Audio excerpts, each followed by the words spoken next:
गृह मंत्री नरोत्तम मिश्रा ने राहुल गांधी के जीडीपी वाले बयान को लेकर राहुल पर तंज कसा और कहा कि राहुल गांधी का देश के ऊपर उंगली उठाना और कमजोर बताना आदत हो गई है।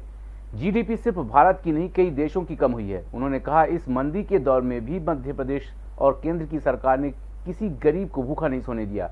लॉकडाउन के दौरान सभी गरीबों को सरकार ने खाने की व्यवस्था की। नरोत्तम मिश्रा ने कमलनाथ के संविधान को खतरा बताने वाले बयान को लेकर कहा कि संविधान और गांधी नीति को खतरा नहीं बल्कि कांग्रेस को खतरा है। कांग्रेस पूर्व अध्यक्ष राहुल गांधी पर गृह मंत्री नरोत्तम मिश्रा ने निशाना साधा और कहा कि राहुल गांधी ने हमेशा भारत को कमजोर बताया है और अब ये उनका स्वभाव हो गया है। इस मंदी में सिर्फ भारत नहीं, सभी देशों की जीडीपी गिरी है। उन्होंने चुटकी लेते हुए कहा कि राहुल अपने नाना के घर इटली को ही देख लेते तो उनको पता चल जाता। उन्होंने कहा, मंदी के दौर में भी सरकार ने जनता की सहायता की। नरोत्तम मिश्रा ने कमलनाथ पर तंज कसते हुए कहा कि कमलनाथ और कांग्रेस पार्टी बाढ़ में तो किसानों के बीच गई ही नहीं, उनके नेता पानी निकलने के बाद भी नहीं गए। कम से कम अब उन्हें उनके बीच जाना चाहिए। कांग्रेस के पास चुनाव में अपनी उपलब्धि बताने को तो है ही नहीं, क्योंकि जनता ने कांग्रेस के 15 माह की सरकार को देख लिया है, इसीलिए वे अब भाजपा की ही बुराई बताकर चुनाव लड़ेंगे। उन्होंने कहा, संविधान और गांधी नीति खतरे में नहीं बल्कि कांग्रेस का अस्तित्व खतरे में है, इसीलिए ये परेशान है।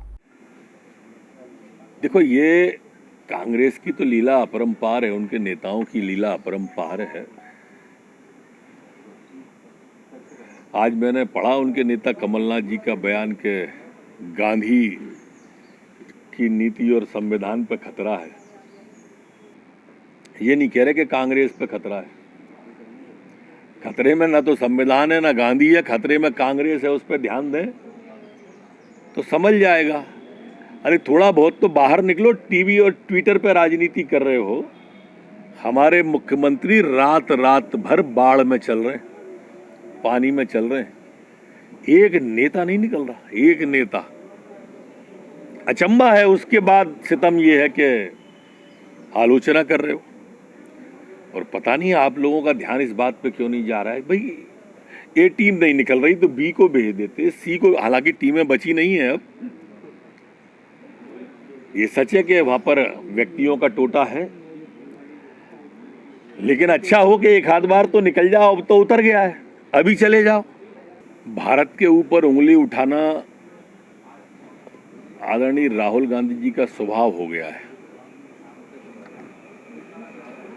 भारत को कैसे कमजोर बताना, ये उनकी आदत हो गई है। जीडीपी भारत की गिर रही है। अरे थोड़ा इटली पे नजर मान लेते अपने नाना के यहाँ। 39% जीडीपी गिरी है। भुखमरी के कगार पे है पूरा इटली पर, वहां ध्यान नहीं गया, भारत पे चला गया। ये वैश्विक मंदी का दौर है। कोरोना सिर्फ हिंदुस्तान में नहीं है, विश्व के अंदर कोरोना है। राहुल गांधी जी को ये नहीं दिखा कि इस 24%, 23% की मंदी के दौर में भी किसी गरीब को भूखा नहीं सोने दिया मध्य प्रदेश और दिल्ली की सरकार ने। 3-3 महीने का राशन लॉकडाउन के पीरियड में हर गरीब के घर पर पहुंचा। उसके बाद फिर 2 महीने का पहुंचा, उसके बाद में पहुंचा। 10-10 हजार रुपए वेंडरों के खातों में पहुंचाए जा रहे हैं। उस समय जो लेबर लौट के आई थी, प्रवासी मजदूर लौट के आए थे, तो हाथों से जूते चप्पल शासन और प्रशासन पहना रहा था। एक एक व्यक्ति के पूरे मध्य प्रदेश की सीमा में खाने की व्यवस्था और मध्य प्रदेश की सीमा से मध्य प्रदेश की सीमा तक छोड़ने की व्यवस्था ये सरकार ने की थी। उस लॉकडाउन के पीरियड में एक एक दाना गेहूं का मध्य प्रदेश की सरकार ने खरीदा। जो आप मद्दी कह रहे हो, उस मद्दी के दौर की बात कर रहे हैं।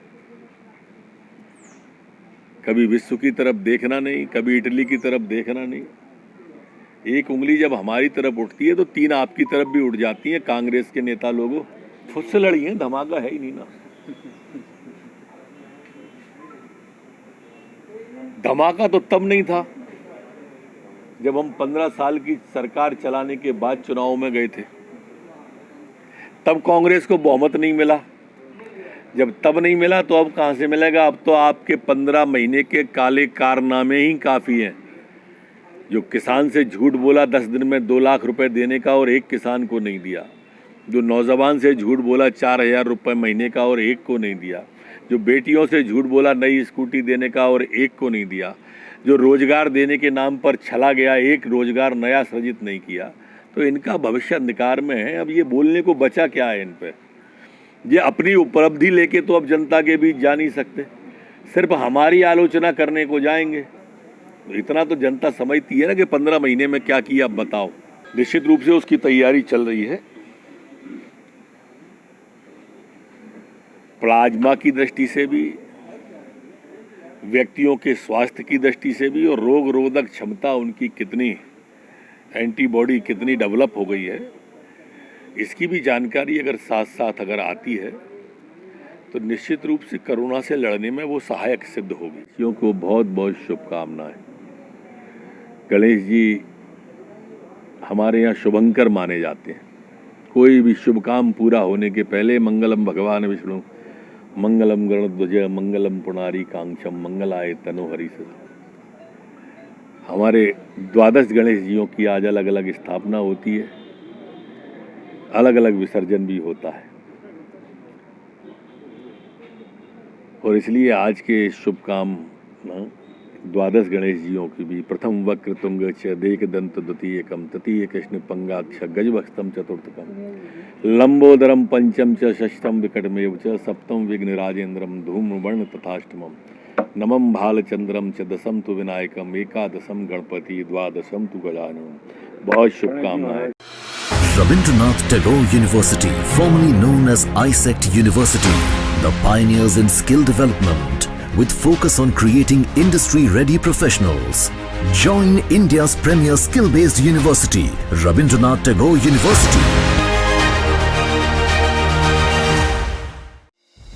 संगीत की स्वर लहरियों से सांस्कृतिक ताने बाने तक, चंबल के पीड़ों से नक्सलवादियों के गढ़ तक, झोपड़ी से महलों तक, ठेलों से मेलों तक, पगडंडियों से सड़कों तक, गांव से शहरों तक, व्यापार से उद्योगों तक, राजनीति से कूटनीति तक, दखल न्यूज आपके हक में।